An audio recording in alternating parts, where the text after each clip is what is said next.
गरीब और अमीर बहू की दिवाली।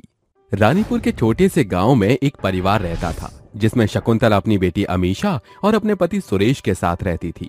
उसके साथ उसकी भतीजी राधा भी रहती थी। राधा और अमीषा दोनों ही बचपन से एक साथ बड़ी हुई थीं। वो दोनों एक दूसरे से सगी बहन से भी ज्यादा प्यार करती थीं। लेकिन शकुंतला को ये सब बर्दाश्त नहीं होता था। वो राधा को बिल्कुल पसंद नहीं करती थी और उससे घर के सारे काम करवाया करती थी। देखते ही देखते वो दोनों बड़ी हो जाती हैं और अब वो दोनों शादी के लायक हो जाती हैं। एक दिन शकुंतला अपने पति सुरेश से कहती है, अजी अब हमारी बेटी अमीषा बड़ी हो गई है, उसके लिए कोई अच्छा सा लड़का देखकर उसकी शादी कर देते हैं।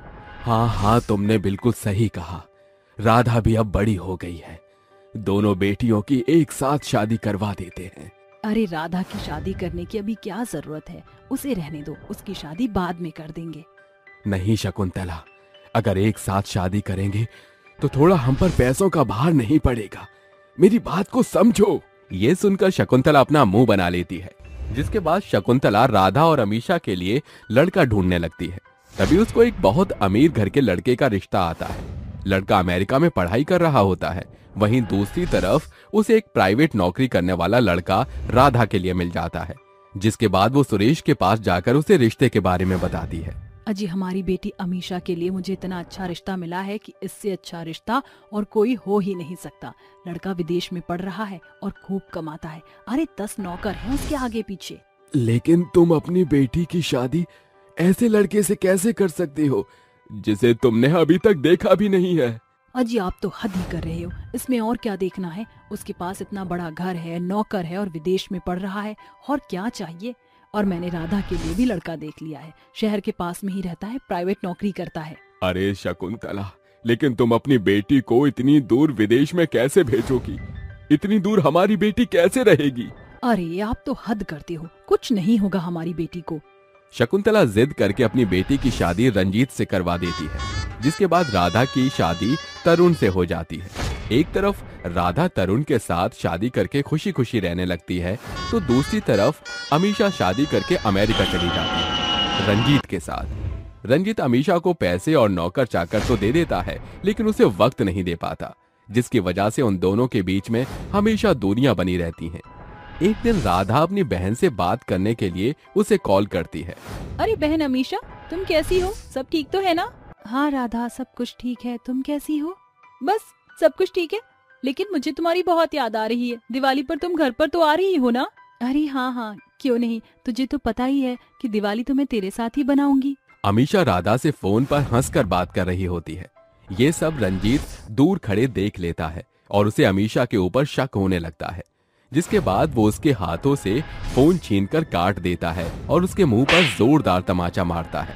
आज के बाद मेरे पीठ पीछे अगर तुमने किसी से बात की तो मुझसे बुरा कोई नहीं होगा। इस तरह रंजीत अमीषा के साथ दुर्व्यवहार करता और उसको कभी मारता तो कभी पीटता। बेचारी अमीषा रंजीत का ये सब व्यवहार झेलती रहती है। वहीं दूसरी तरफ तरुण हर छोटी छोटी चीजों से अपनी पत्नी राधा को खुश करने की कोशिश करता और राधा उसकी इन सभी आदतों से बहुत खुश होती। लेकिन एक दिन अचानक से तरुण की फैक्ट्री में आग लग जाती है, जिसकी वजह से उसकी नौकरी छूट जाती है। अब उसके पास कमाने का कोई सहारा नहीं होता, जिसके चलते उनके घर में परेशानियां चलने लगती हैं। दिवाली का समय भी पास आने लगता है। तभी रंजीत अमीषा को लेकर इंडिया आ जाता है और बड़े से फ्लैट में रहने लगता है। देखो अमीषा, मैं तुम्हारे माँ पिताजी के गरीब खाने में तो नहीं रह सकता, इसलिए तुम्हें दिवाली मनानी है तो तुम वहां जा सकती हो, मैं नहीं जाऊंगा। ये सुनकर अमीषा को बहुत दुख होता है।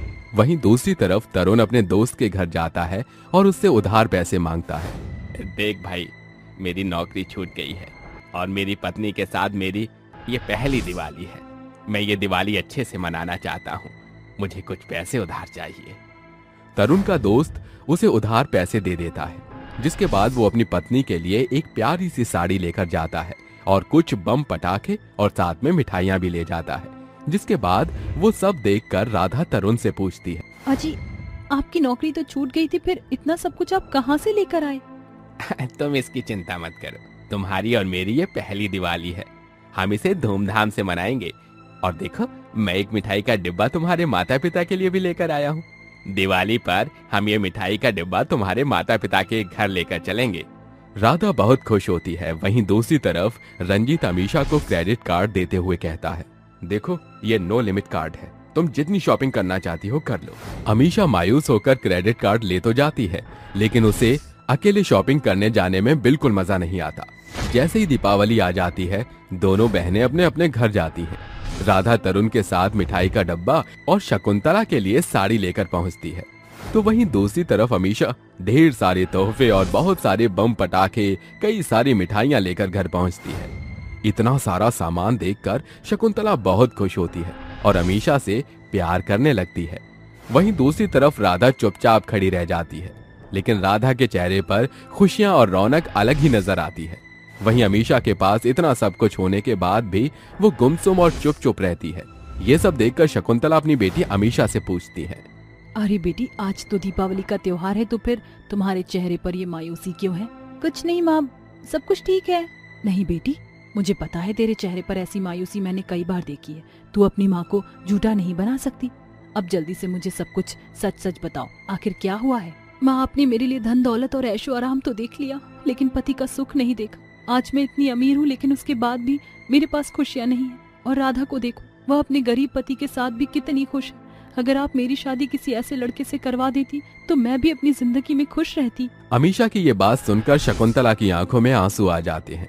तभी सुरेश शकुंतला से कहता है, देखा शकुंतला, मैंने तुम्हें कहा था पहले लड़के को परख लो, लेकिन तुमने मेरी एक नहीं सुनी और पैसों के लालच में तुमने अपनी बेटी को बिना सोचे समझे यूं ही ढकेल दिया।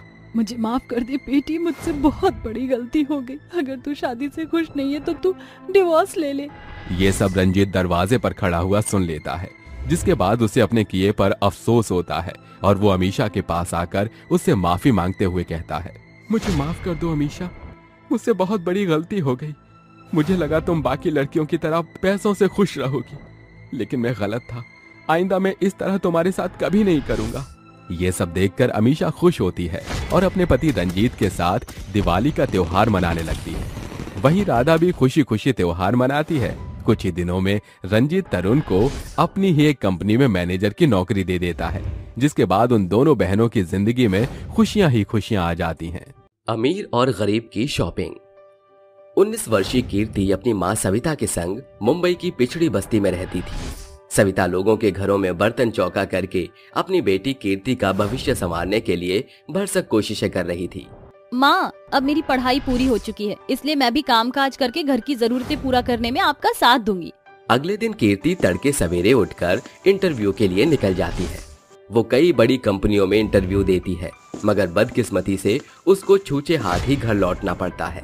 कीर्ति बिटिया, आ गई तू? कहीं बात बनी तेरी? नहीं माँ, जहाँ देखो घूसखोरी के दलाल डेरा डाले बैठे हैं, कहीं भी कदम न जमा पाई मैं।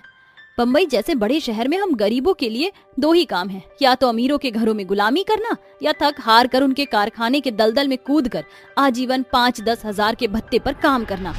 ऊपर वाले ने हमारी किस्मत गरीबी की स्याही से लिखी है। ये बस्ती और ये दूभर जीवन ही हमारे जीवन का कड़वा सच है। अगले दिन कीर्ति एक कपड़ों के कारखाने में संलग्न होकर काम करती है। देखते ही देखते 1 महीने का पड़ाव पार हो जाता है और कीर्ति को पगार मिलती है। माँ, ये देखो, मेरी पहली पगार पूरे 5500 रुपए। अरे पर तनख्वाह तो 5000 ही तय हुई थी। मेरी प्यारी माँ, ये 500 रुपए मेरे ओवर टाइम करने के लिए अलग से पगार है। सबसे पहले आज हम शॉपिंग करने चलेंगी, क्योंकि ये साड़ी बेहद पुरानी हो गई है। अपनी सैलरी से मैं आपको एक साड़ी दिलवाना चाहती हूँ। अरे बेटी, पहले बनिए का बकाया चुकता करा, वरना तो दाना पानी बंद कर देगा तो हमारे घर का चूल्हा उदास पड़ जाएगा। कीर्ति सारा उधार चुकता कर देती है। उधार चुकता करने में पूरा 4000 का बिल बैठ गया है। अब मेरे पास ही 1500 रुपए ही शेष बचे हैं। इसमें भी 750 रुपए तो दूध का ही दाम है। मतलब शॉपिंग के लिए मेरे पास केवल 750 ही रुपए हैं।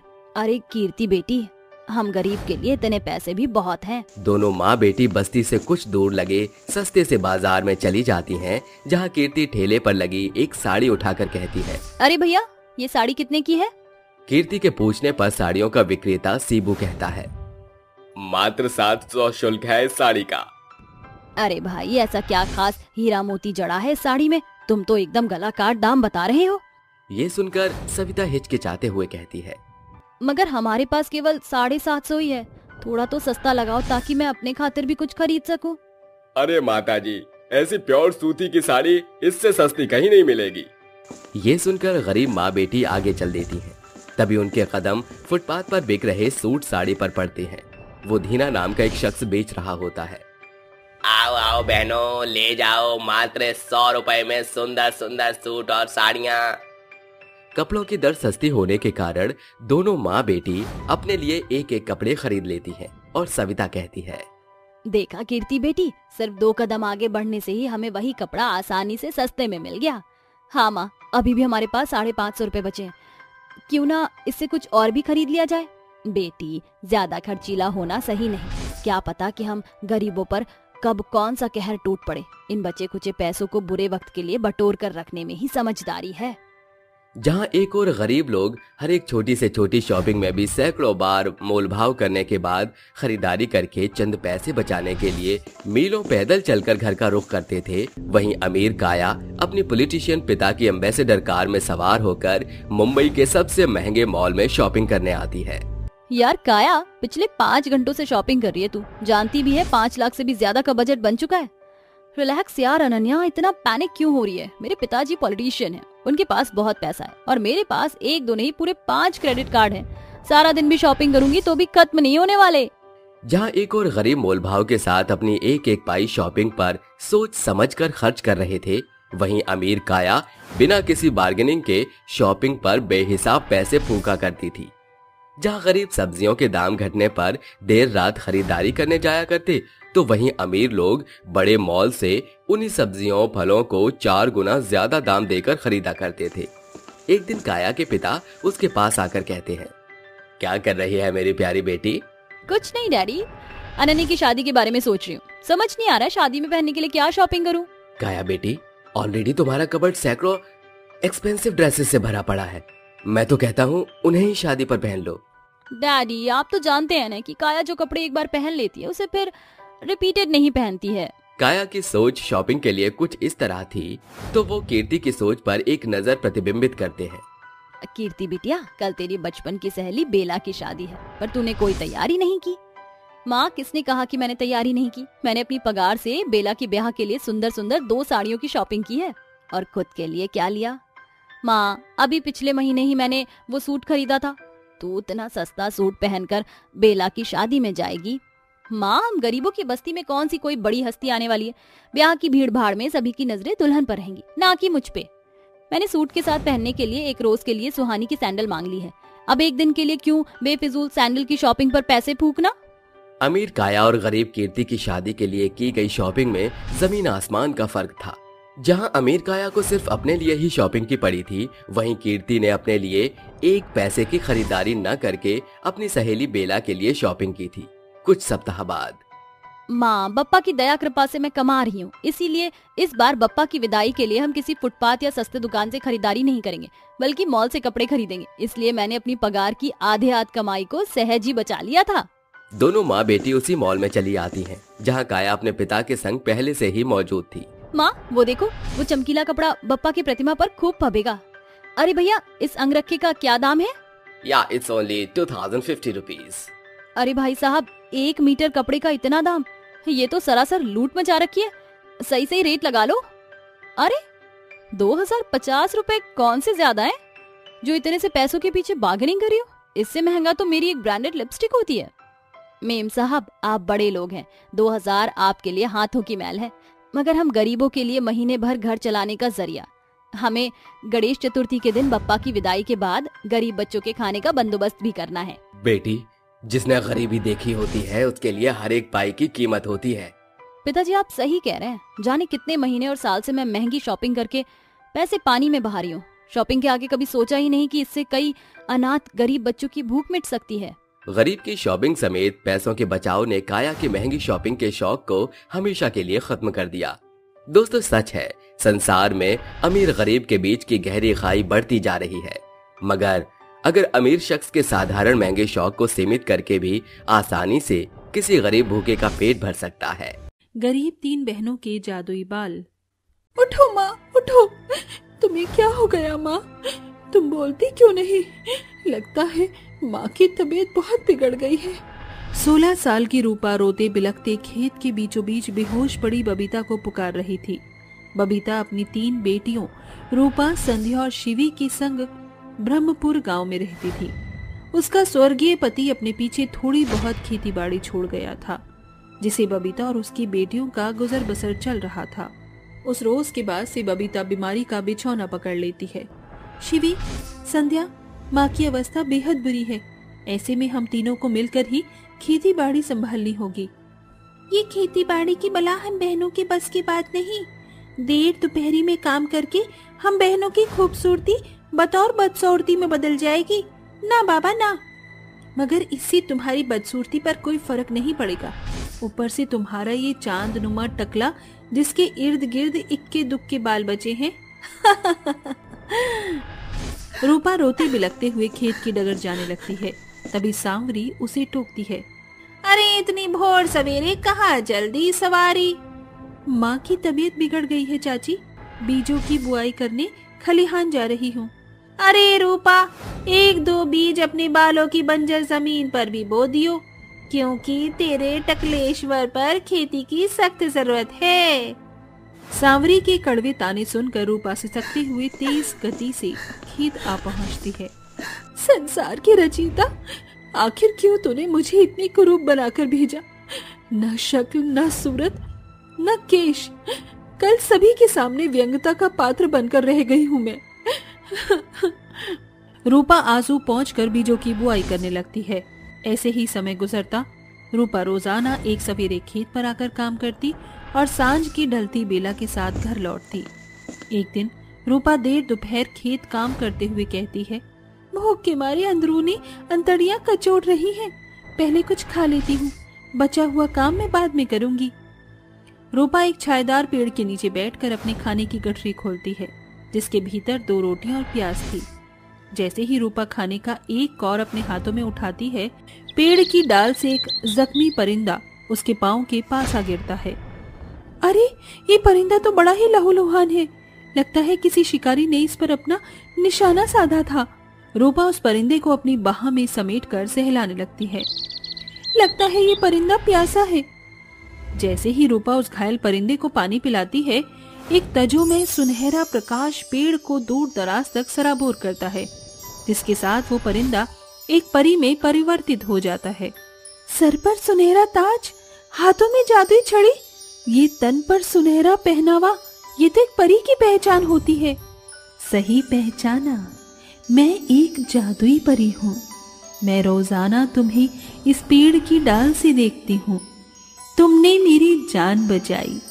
बताओ, बदले में मैं तुम्हारी कैसे मदद करूं? परी रानी, मेरे बाल नहीं हैं। पूरा गांव मुझे कुरूपा कहता है। कोई मेरे नजदीक नहीं आता। मेरी बहनें भी मेरा मजाक उड़ाती हैं, क्योंकि मेरी बहनों के लंबे केश हैं और मैं बिन बालों वाली। ये सुनकर जादुई परी रूपा पर अपनी जादुई छड़ी जैसे ही घुमाती है, एक सुनहरी चमक रूपा को सर से पांव तक सराबोर करती है। लो रूपा, तुम्हारे शरीर के साथ मैंने तुम्हारे सर पर जादुई सुनहरे केश की बौछार बरसा दी। अब तुम्हें बंधुओं की तरह मौसम की मार झेलकर मजदूरी नहीं करनी पड़ेगी। जब भी तुम अपने जादुई सुनहरे बालों को स्पर्श करके ये मंत्र दोहराओगी, मेघ से फूटे बारिश की फुहार, बरस जाए सुनहरे बालों की बहार। ये मंत्र खत्म होते तुम्हारे सुनहरे बाल तुम्हें सोने के सिक्के देंगे। रूपा को जादुई सुनहरे बाल का पुख्ता प्रमाण देकर परी ओझल हो जाती है। रूपा के सुनहरे बाल देखकर उसकी बहनें स्तब्ध रह जाती हैं। सुनहरे बाल, ये क्या भला है? अरे रूपा, ये सुनहरे केश तुझे कहाँ से मिले? हमें भी ऐसे केश चाहिए। दोनों बहनें रूपा के सामने रोने का स्वांग रचाती हैं, जिसे देख रूपा परी को पुकारती है। मेघ से फूटे बारिश की फुहार, बरस जाए सुनहरे बालों की बहार। रूपा के कहते ही जादुई परी उसके सामने आ जाती है। रूपा, तुमने मुझे पुकारा? जादुई परी, मेरी बहनें मुझसे जादुई बाल की मांग कर रही हैं। मैं निवेदन करती हूँ, उनकी लालसा को पूर्ण कर दो। परी अपनी जादुई छड़ी से दोनों बहनों के बाल की काया पलट करके कहती है, शिवी, आज से तुम्हारे बाल चांदी और संध्या तुम्हारी बाल हीरे के होंगे। जब भी तुम इनसे मदद की पुकार करोगी, ये बाल तुम्हारी ढाल बन के हीरे और चांदी बरसाएंगे। मगर स्मरण रहे, इन जादुई बालों का इस्तेमाल एक सीमा में ही करना। परी के ओझल होते ही दोनों बहनें उसकी बात भूल कर बोलती हैं, चलो संध्या उस मंत्र को दोहराते हैं ताकि परी के दिए जादुई बाल का पुख्ता प्रमाण प्राप्त हो सके। हाँ चलो। मेह से फूटे बारिश की फुहार, बरस जाए चांदी के बालों की बहार। मेह से फूटे बारिश की फुहार, बरस जाए हीरो के बालों की बहार। मंत्र खत्म होते ही दोनों बहनों के साधारण बाल जादुई चांदी और हीरे के बाल में तब्दील हो जाते हैं, जिसके साथ शिवी के केश से चमचमाते चांदी के बर्तन का भंडार, साथ ही संध्या के बाल से हीरे बरसने लगते हैं। अरे हमारे जादुई बाल एकदम जिन्न के जादू हो गए। अब हमारे जादुई बाल ही हम बहनों के मनोरथ को पूरा करेंगे। जादुई बालों के बलबूते दोनों बहनें अक्सर अपना स्वार्थ साधती। एक दफा एक बूढ़ी भिखारन उनके दरवाजे पर दस्तक देती है। कोई है इस घर में रहने वाला, कोई बड़े दिल वाला, इस बुढ़िया को खाने का निवाला दे दो। बुढ़िया की बोली सुनकर तीनों बहनें बाहर आती हैं। क्या बात है बूढ़ी अम्मा? बेटी, मुझ बुढ़िया पर तरस खाओ। पिछले 5 दिनों से पानी पर जिंदा हूँ। पेट में अन्न का एक दाना नहीं गया। इस बेबस बुढ़िया की भूख मिटाओ। हमें इनकी मदद करनी चाहिए। हमने इस बुढ़िया का बेड़ा थोड़ी उठाया है। तुम्हें मसीहा बनना है तो बनो। हाँ हाँ, हम अपने जादुई बाल का जादू खामखा इस बुढ़िया के पीछे क्यों खर्च करें? दोनों बहनें मदद के लिए हाथ बढ़ाने के बजाय अपने पांव पीछे खींच लेती हैं। बूढ़ी अम्मा, आप निराश ना हो, मैं आपकी मदद करूंगी। रूपा अपने साधारण बालों को स्पर्श करके मंत्र बोलती है। मेह से फूटे बारिश की फुहार, बरस जाए सुनहरे बालों की बहार। मंत्र शब्द खत्म होते ही रूपा के साधारण से बाल एक तजोमय प्रकाश में सराबोर होकर सुनहरे जादुई बाल में बदलकर सोने के सैकड़ों सिक्कों की बौछार बरसाने लगते हैं, जिसे देख बुढ़िया हैरतअंगेज हो जाती है। अरे ये बाल है कि बला? कहीं ये मेरे आंखों की मिथ्या तो नहीं? नहीं अम्मा, ये मेरे ही जादुई सोने के बाल हैं। ये सारे स्वर्णिम सिक्के आप रख लीजिए। अब आपको दर दर भटक कर भीख नहीं मांगनी पड़ेगी। शुक्रिया बेटी, शुक्रिया। ईश्वर तेरे जादुई बालों की बहार को बढ़ोतरी दे। समय गुजरता है।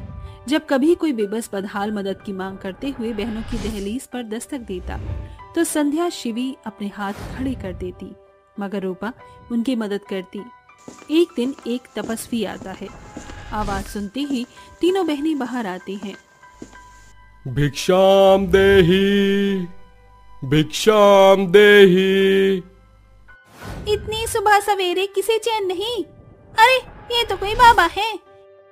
बाबा को भिक्षा दो बेटी। देखो बाबा, अपने दान पुण्य की पोटली उठाकर चलते बनो।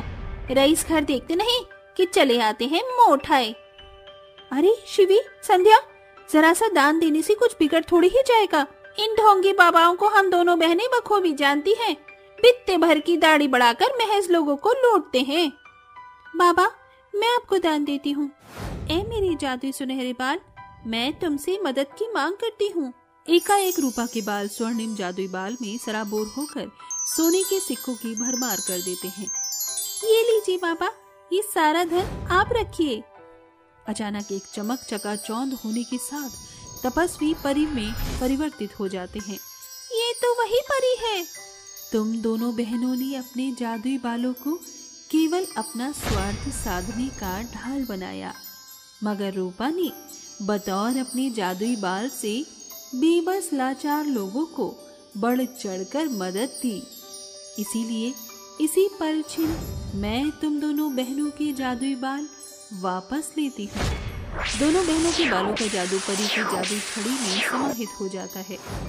रूपा, तुमने मेरे चेतावनी को भली भांति अपने चितवन में रख छोड़ा, इसीलिए ये जादुई बाल सदा तुम्हारा बल बनकर कार्यरत रहेंगे।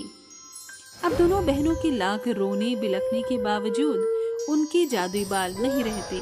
रूपा ने जादुई बाल की कमाई से बदहालों की मदद की, वहीं जादुई बाल बाकी दो बहनों के लिए स्वार्थ साधने का जरिया बन गया, जिसके चलते उन्हें अपने बाल गंवाने पड़े। रिक्शा चलाने वाली गरीब सास बहू। शाम का वक्त होता है और एक गरीब परिवार में एक बेचारी सीमा नाम की लड़की अपने पति और अपनी सास ससुर के लिए चूल्हे पर खाना बना रही होती है, लेकिन सीली हुई लकड़ियों की वजह से वो खाना नहीं बना पाती। एक तो गैस खत्म हो गई है, ऊपर से ये लकड़ियां भी काम नहीं कर रही। अब भला मैं खाना कैसे बनाऊं? वहीं ससुर जी की तबीयत भी ठीक नहीं है। तभी उसकी सास उर्मिला उसके पास आकर कहती है, अरे बहू, कहाँ है तू? अरे तू अभी तक खाना ही बना रही है। तेरे बाबूजी की तबीयत बहुत ज्यादा खराब हो रही है, जल्दी से आनंद को फोन कर। अच्छा माँ जी, पिताजी की तबीयत खराब हो रही है? आप बस मुझे 2 मिनट दीजिए, मैं अभी उन्हें फोन करती हूँ। सीमा तुरंत आनंद को फोन करती है और उसे फोन करके अपने ससुर के बारे में बताती है। अजी, आप जहाँ कहीं भी हैं, फौरन घर लौट आइए। पिताजी की तबीयत बहुत ज्यादा खराब हो रही है। अरे तुम चिंता मत करो, मैं आता हूँ। आनंद तुरंत रिक्शा चलाता हुआ घर को लौट आता है, जिसके बाद वो अपने रिक्शा में अपने पिता को बिठाकर हॉस्पिटल ले जाता है। हॉस्पिटल में जब डॉक्टर उसके पिता का चेकअप करते हैं तो उससे कहते हैं, देखिए, आपके पिताजी की दोनों किडनी खराब हो चुकी है। इनके पास अब बहुत कम समय बचा है, कभी भी इनकी मृत्यु हो सकती है। अगर तुमने समय से पहले इनकी किडनी का ऑपरेशन करवा लिया तो शायद इनके बचने के थोड़े बहुत चांस हैं, लेकिन उसके लिए तुम्हें 3 लाख रुपए का इंतजाम करना होगा। क्या कहा? 3 लाख रुपए? अरे डॉक्टर साहब, मैं इतने पैसे कहाँ से लेकर आऊंगा? मैं तो एक गरीब रिक्शा चलाने वाला हूँ, इतना पैसा तो मैंने आज तक कभी जिंदगी में देखा ही नहीं। देखिए, इलाज में तो इतना ही पैसा लगेगा, बाकी आपकी मर्जी। इतना कहकर डॉक्टर वहां से चले जाते हैं और आनंद बहुत ज्यादा परेशान हो जाता है, जिसकी वजह से वो सुबह शाम रिक्शा चलाता रहता है और पैसे जोड़ने की कोशिश करता है। एक दिन रात के समय वो अपनी पत्नी सीमा से कहता है, अरे मुझे तो कुछ समझ नहीं आ रहा, 3 लाख रुपए बहुत ज्यादा होते हैं, मैं इतने पैसे कहाँ से लेकर आऊंगा? पिताजी की तबीयत अचानक ही बिगड़ गई, उन्होंने कहा है कि उनकी दोनों किडनी खराब हो चुकी हैं। आप चिंता मत कीजिए, पिताजी को कुछ नहीं होगा। भगवान के ऊपर भरोसा रखिए और मेहनत करने पर ध्यान दीजिए। सीमा की बात सुनने के बाद आनंद आराम से सो जाता है। अगले दिन जैसे ही सवेरा होता है, उन दोनों को उर्मिला के कमरे से उर्मिला के रोने की आवाज आती है। हाय, मैं लुट गई, बर्बाद हो गई। अरे मेरा सुहाग उजड़ गया, मेरी तो दुनिया ही उजड़ गई। अब मैं इस दुनिया में क्या करूंगी? हे ऊपर वाले, मेरे पति के साथ तू मुझे उठा लेता तो अच्छा होता। आनंद और सीमा तुरंत उर्मिला के कमरे में पहुंच जाते हैं, जहां वो अपने पिताजी को मरा हुआ देख फूट फूट कर रोने लगते हैं। अरे ये क्या हो गया मेरे पिताजी को? हमारी गरीबी की वजह से पिताजी हमें छोड़कर चले गए। आज अगर हमारे पास पैसा होता तो ये सब ना होता, ये सब मेरी वजह से हुआ है। अगर मैंने सही से कमाया होता तो पिताजी आज हमारे बीच होते। आप अपने आप को दोष मत दीजिए, ऊपर वाला जो चाहता है वही होता है, और फिर एक न एक दिन तो हर किसी को जाना है। सीमा अपनी सास उर्मिला और अपने पति को बहुत संभालने की कोशिश करती है, जिसके बाद आनंद अपनी पत्नी और अपनी माँ के साथ मिलकर अपने पिता का अंतिम संस्कार करवा देता है। लेकिन उनके मरने के बाद बेचारे आनंद की बहुत ज्यादा हालत खराब हो जाती है, जिसकी वजह से वो रिक्शा भी चला नहीं पाता। देखते ही देखते वो बहुत ज्यादा बीमार पड़ जाता है। उर्मिला उसकी हालत को देखकर उससे कहती है, अरे बहू, कहाँ मर गई तू? जल्दी यहाँ आ, देख मेरे बेटे की कितनी तबीयत खराब हो रही है। बेटा, जल्दी सी दवाई खा ले, वरना तू ठीक कैसे होगा? माँ, मुझे लगता है कि पिताजी के साथ साथ मुझे भी चले जाना चाहिए था। मुझे पिताजी की बहुत याद आती है। वो हम सभी के लिए कितना प्यार करते थे। आज जब मेरी बारी आई तो हमारी हालत ही खराब हो गई। नहीं बेटा, ऐसा नहीं सोचते। ये सब छोड़ो और चलो अपने हाथ मुंह धो लो और खाने के लिए आ जाओ। उर्मिला के कहने पर आनंद हाथ मुंह धोकर खाना खाने के लिए पहुंच जाता है, जिसके बाद वो सभी बैठकर खाना खाते हैं। लेकिन तभी अचानक से आनंद को चक्कर आते हैं और वो खाते खाते ही गिर जाता है, जिसके बाद सीमा और उर्मिला दोनों मिलकर उसे उसके कमरे तक लेकर जाती हैं। माँ जी, ये सब क्या है? आनंद जी को चक्कर कैसे आया? जब से आनंद के पिताजी गुजरे हैं तब से ही उसका ये हाल है। मुझे तो ये समझ नहीं आ रहा कि ये इतना परेशान क्यों हो रहा है। अगर ऐसा ही चलता रहा तो घर की गाड़ी कैसे चलेगी? अपने पिताजी के जाने के गम से बेचारे आनंद की बहुत ज्यादा तबीयत खराब हो जाती है और वो रिक्शा चलाने भी नहीं जा पाता, जिसके बाद उनके घर का राशन पानी सब खत्म हो जाता है। ऊपर से लालू उन्हें उधार राशन भी नहीं देता। अरे अरे, जब देखो मुंह उठाकर दुकान पर चले आते हो। हाँ, अरे पहले के पैसे तो चुका दो। भाई साहब, मेरे पति की तबीयत ठीक नहीं है। जैसे ही उनकी तबीयत ठीक हो जाएगी वो रिक्शा चलाना शुरू कर देंगे। उसके बाद वो आपका एक एक पैसा लौटा देंगे। ठीक है, फिर राशन भी तुम्हें तभी मिलेगा। अभी जाओ यहाँ से। बेचारी सीमा बहुत ही उदास मन से खाली हाथ वापस घर लौट आती है। उसे घर आते हुए देख उर्मिला उससे कहती है, अरे बहू, क्या हुआ? तू खाली हाथ ही घर लौट आई? राशन नहीं लेकर आई क्या? नहीं माँ जी, लालू ने आज हमें राशन नहीं दिया क्योंकि पहले के पैसे उसके नहीं गए हैं। मैं पूरे रास्ते एक बात सोचती हुई आ रही थी।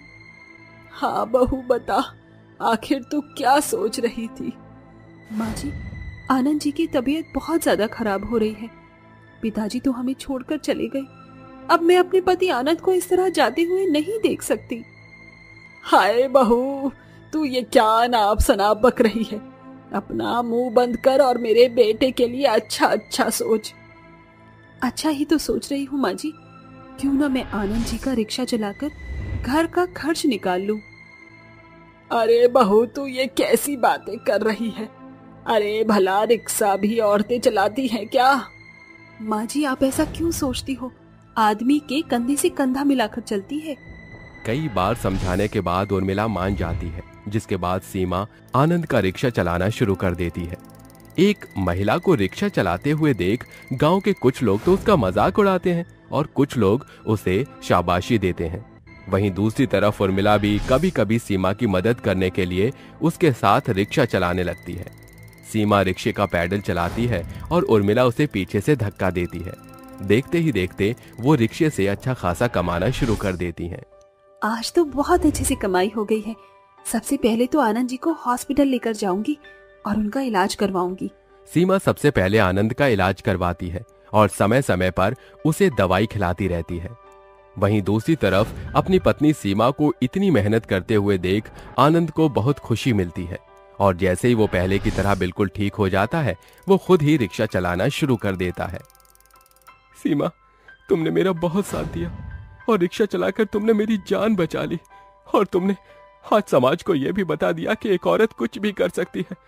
मुझे तुम्हारे ऊपर बहुत गर्व है, इसलिए अब तुम्हें और मेहनत करने की कोई जरूरत नहीं है। अब मैं खुद रिक्शा चला लूंगा। अरे बेटा, एक तरफ तू औरत जात को सम्मान दे रहा है और दूसरी तरफ उसे काम न करने की सलाह दे रहा है। तू रिक्शा चला, लेकिन तेरे साथ साथ तेरी माँ और तेरी पत्नी भी रिक्शा चलाएगी।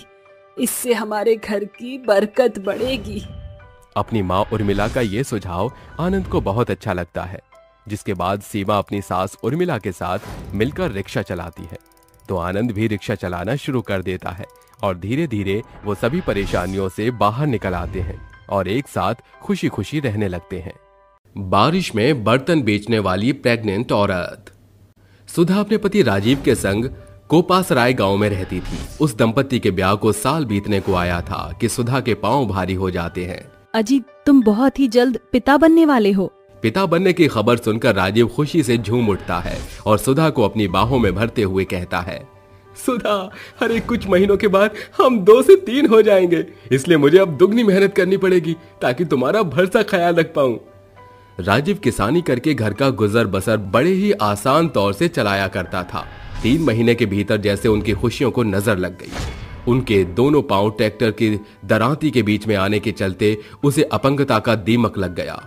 हे भगवान, ये तूने मेरे साथ ही क्यों किया? इस गर्भावस्था में तूने मुझ पर ये ढया क्यों डाली? राजीव के पैर अब रहे नहीं, ऐसे में मुझे ही उनका हिम्मत बनना पड़ेगा। मगर मैं तो खेती बाड़ी में जरा भी निपुण नहीं, पास में सिर्फ ये आखिरी चंद पैसे बचे हैं।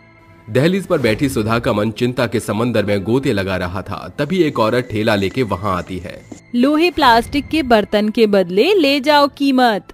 एकाएक सुधा की नजर कबाड़ी वाले के ठेले पर पड़े बर्तनों पर जाकर रुकती है और वो कहती है, बचपन में पिताजी ने मुझे ये सिखाया था कि टूटे फूटे बर्तनों को नया कैसे किया जाता है। अब ये कबाड़ के बर्तन ही मेरे घर का भार उठाएंगे। सुधा उस कबाड़ वाली से सारे बर्तनों की मांग करते हुए कहती है, अरे ओ कबाड़ी वाली, ये सारे बर्तन का क्या मोल लोगी? मुझे ये बर्तन चाहिए। पहला कोई ग्राहक देखा मैंने जो कबाड़ बेचना नहीं बल्कि खरीदना चाहता है। 50 का रोकड़ा दो और ले जाओ सारे बर्तन। कबाड़ वाली सुधा से बर्तन बेच देती है। फिर गर्भवती सुधा घर की चौखट पर बैठकर उन टूटे टूटे बर्तनों को पीट पीट कर कहती है, इन टूटे फूटे बर्तनों को मैंने पतली चादर तो बना ली, अभी इनको सुंदर बर्तनों का आकार दिए देती हूँ। सुधा अपने गुणों का प्रयोग करके कबाड़ के उस बर्तन को नए और अद्भुत सांचे में ढालकर कई आकर्षक बर्तन बनाकर कहती है, सुनो जी, मैं इन बर्तनों को बेचने के लिए दूसरे गांव जा रही हूँ, सांझ तक लौट आऊंगी। सुधा, कैसा बेबस पति हूँ मैं। जिस गर्भावस्था में तुम्हें आराम की सख्त जरूरत है, उस घड़ी तुम काम कर रही हो। अजी चिंता मत कीजिए, मेरे भीतर पल रहा बच्चा एकदम सुरक्षित है। सुधा मॉनसून के माह में बर्तनों से भरी टोकरी माथे पर लादकर उन्हें बेचने की खातिर निकल पड़ती है। बर्तन ले लो, सस्ते सस्ते बर्तन ले लो। सुधा गांव गांव घूमकर बर्तनों को बेचने की खातिर आवाज लगाती है। तभी आसमान काले बरसाती बादलों से उमड़ घुमड़ जाता है, जिसे देख सुधा कहती है, सवेरे से सांझ होने को आ गई है मगर अब तक मेरे एक भी बर्तन नहीं बिके। अगर ऐसे हालत में मैं खाऊंगी नहीं तो मेरे भीतर पल रहे बच्चे का विकास रुक जाएगा। अचानक मूसलाधार बरसात शुरू हो जाती है, मगर सुधा अपने भीतर पल रहे बच्चे की खातिर बरसात को मात देकर बचते बचाते एक बर्तन की दुकान पर जा पहुंचती है। साहब, मेरे इन बर्तनों को खरीद लीजिए। देखिए ये सारे बर्तन बहुत ही टिकाऊ हैं। यकीन नहीं तो फिर इस हांडी का भार परख कर देख लीजिए। अरे बर्तन तो भले हैं, मगर मैं इसका ज्यादा मोल नहीं दूंगा। जो भी बन पड़े वही दे दीजिए। इन बर्तनों को बेचकर जो भी मिलेगा, इससे अपने भीतर सांस ले रहे जान को बचा तो सकूंगी। दुकानदार सुधा के सारे बर्तनों को खरीद लेता है। सुधा पैसे को मुट्ठी में कसकर बारिश में भीगते भागते घर लौटकर कंपकपाते हुए कहती है, मुझे जल्दी से इस बरसात से खुद को बचाना होगा। अगर एक बार मुझे सर्दी लग गई तो वह सर्दी मेरे भीतर पल रहे बच्चे में निमोनिया पैदा कर सकती है।